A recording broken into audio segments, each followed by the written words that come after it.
ہمارا انٹروڈکشن تو صرف اتنا ہی ہے جو دنیا آج ہمیں پہچانتی ہے۔ یا رسول اللہ تیرے عشق کی بدولت مجھے زندگی ملی ہے، واہ کیا بات ہے، میری بات بن گئی ہے تیری بات کرتے کرتے، سبحان اللہ ہے جو زندگانی باقی یہ ارادہ کر لیا ہے، تیرے منکروں سے آقا میں مروں گا لڑتے لڑتے۔ کیا بات ہے، سبحان اللہ۔ بڑی عجیب بات ہے، میں آپ حضرات کے درمیان یہاں آیا، علاقے کی جغرافیت معلوم کرنا میری عادت رہتی ہے، اتفاقی بات ہے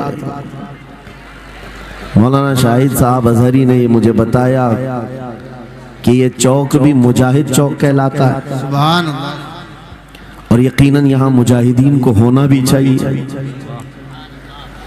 اور شاید 17 نمبر بھی ہے کچھ جو ہمارے بدر کی تاریخ بھی ہے، کیا بات ہے، سبحان اللہ، جہاں 17 نمبر بدر کی تاریخ یاد دلائی جائے اور نام بھی مجاہد ہو تو وہاں کے بندے کو بزدل ہونا زیب نہیں دیتا۔ کیا بات ہے، نعرہ تکبیر، نعرہ رسالت، لبیک یا رسول اللہ، لبیک یا رسول اللہ۔ اے سنی نوجوانوں، آپ کے اس جلسے پاک میں آنے سے قبل ڈاکٹر سمیع صاحب نے مجھے یہ حالات بھی سنائے اور بتا رہے تھے کہ یہاں کس طرح کی واہیات اور خرافات بھی چل رہی ہیں، لیکن ساتھ میں ایک افسوسناک خبر یہ بھی ملی کہ ایک اتنا بڑا گنجان آباد علاقہ جس پر ظالموں کی بری نظر لگی ہوئی ہے اور وہ تمہارے گھروں سے تمہیں بے گھر کرنے کی کوشش میں لگے ہوئے ہیں، ایک بات یاد رکھو، میں آج کے اس منبر سے انہیں پیغام دے کر کے جاتا ہوں، تم کیا تمہارے باپ داداؤں نے بھی اکھاڑنے کی کوششیں کی ہیں، کیا بات، اور صرف یہ ایک خطہ نہیں ہے، ایک خطہ نہیں ہے، ان کیڑوں کی تو کوئی حیثیت نہیں، ان کا باپ اسرائیل مل کر غزہ کو کچھ نہیں کر سکا۔ قتل کرنے کا مطلب فنا کرنا نہیں ہوتا، اسرائیل جیسی ظالم طاقت جس کے پاس سپر پاور طاقتیں پیٹروٹ میزائل بھی ہیں، دادا امریکہ ساتھ میں کھڑا ہوا ہے، یورپی یونین ساتھ میں کھڑی ہے، اور نہتے کنکریاں لے کر کھڑے ہونے والے بچوں کا مقابلہ کر رہے ہیں، اور ایک دو نہیں 10,000 سے زیادہ قتل بھی کر ڈالے، بچوں کو مار بھی دیا، لیکن پیٹ نہیں بھرا، ڈر ختم ہی نہیں ہوا، وہ ڈر ابھی بھی ختم نہیں ہوا، ہزاروں کو قتل تو کر لیا لیکن رات کی نیند اور چین ابھی بھی بیکار ہے، غارت ہے، کیونکہ انہیں اندازہ ہے اس بات کا کہ ان میں ایک بھی زندہ باقی رہ گیا تو کل کا وہ صلاح الدین بن سکتا ہے، کیا بات، تاریخ دہرائی جا سکتی ہے۔ تمہارے علاقوں کو اکھاڑ پھینکنے اور اس کو بے گھر کرنے کی ایک ہی سازش ہوتی ہے کہ یہ غلامان امت محمدیہ میں رسول پاک صلی اللہ تعالیٰ علیہ وسلم کی اس امت میں کوئی شیر بیدار نہ ہو جائے ورنہ کتوں کی نیند حرام کر کے رکھ دے گا۔ کیا بات، میرے عزیزو، اپنی ویلیو سمجھو، اپنی حیثیت سمجھو، جب تمہارے ساتھ بری نظر لگ جائے تو تمہارے عروج و ارتقاء کی منزلیں شروع ہو جاتی ہیں۔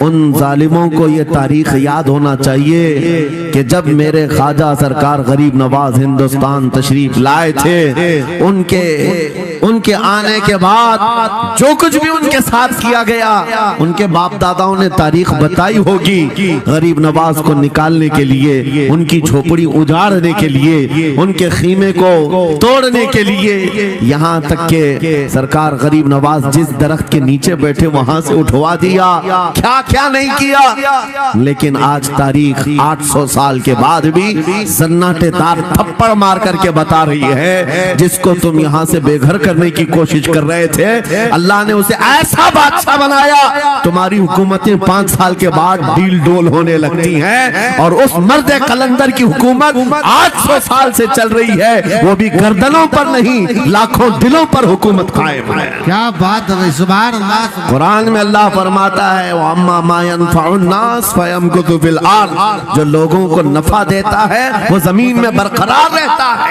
बेशक कुरान की आयत पढ़ करके मैं तुम्हें हौसला देता हूँ, तुम्हें यह हौसला देता हूँ। अल्लाह ने कुरान में फरमाया इन्ना अर्दी वासिआ, मेरी जमीन बहुत कुशादा है, मेरी जमीन बहुत कुशादा है।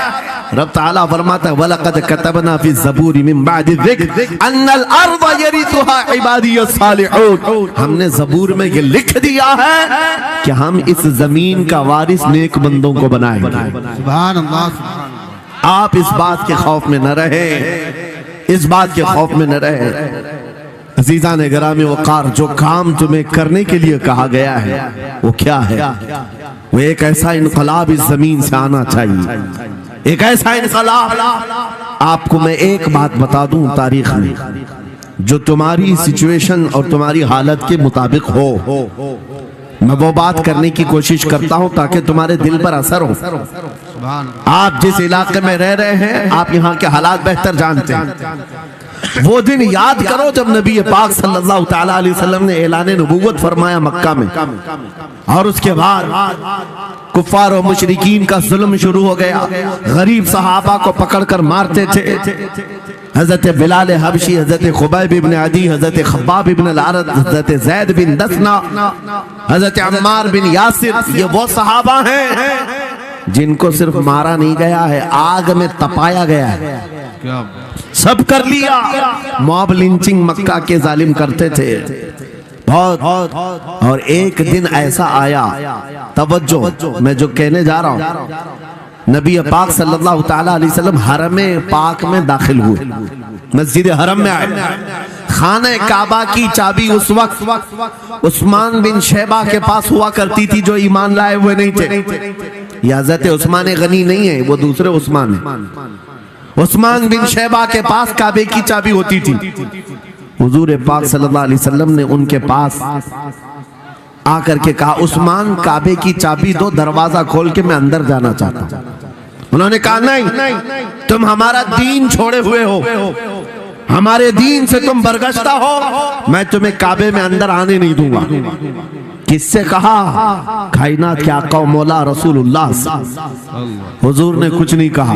तवज्जो, मेरे आका ने फरमाया उस्मान याद रखना, एक दिन ये चाबी मेरे पास होगी और ये चाबी मैं जिसको चाहूंगा दूंगा और कयामत तक उससे कोई चाबी छीन नहीं सकेगा। सुभान अल्लाह सुभान अल्लाह। इतनी बड़ी बात, जबकि मक्का के हालात बहुत अलग थे। जगह जगह सहाबा को मारा जा रहा था और छुप छुप करके इस्लाम की तबलीग की जा रही थी। उस जमाने में मेरे आका फरमाते हैं उस्मान, ये चाबी एक दिन मेरे हाथ में होगी काबे की, मैं जिसे चाहूंगा अता करूंगा और फिर कयामत तक उससे कोई चाबी नहीं छीन सकेगा।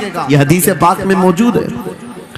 उस्मान बिन शैबा कहते हैं पहले तो मुझे हंसी आई, क्योंकि ये खाने काबा की चाबी की जिम्मेदारी आम नहीं होती, खानदानी है, बरसों से चली हुई विरासत के साथ आती है। और ये इस तरह से मुझे कह रहे हैं कि चाबी इनके पास चली जाएगी। और फिर उस्मान बिन शैबा कहते हैं इनके हालात देख करके तो लग नहीं रहा था कि चाबी जाएगी, लेकिन जलाल जिस अंदाज में गुफ्तगू हो रही थी, ये देखकर डर भी लग रहा था कि कहीं ये सचमुच चाबी ले तो नहीं लेंगे। फिर उस्मान बिन शैबा कहते हैं वो हालात भी आ गए कि जब रसूलुल्लाह हिजरत करके चले गए मक्का से, सहाबा भी घर बार छोड़कर चले गए। उस्मान बिन शैबा कहते हैं अब तो दिल मेरा चौड़ा हो गया, कहां मुझसे चाबी लेने की बात कर रहे थे, कहां इनका घर भी नहीं बचा, घर भी छोड़कर जाना पड़ा।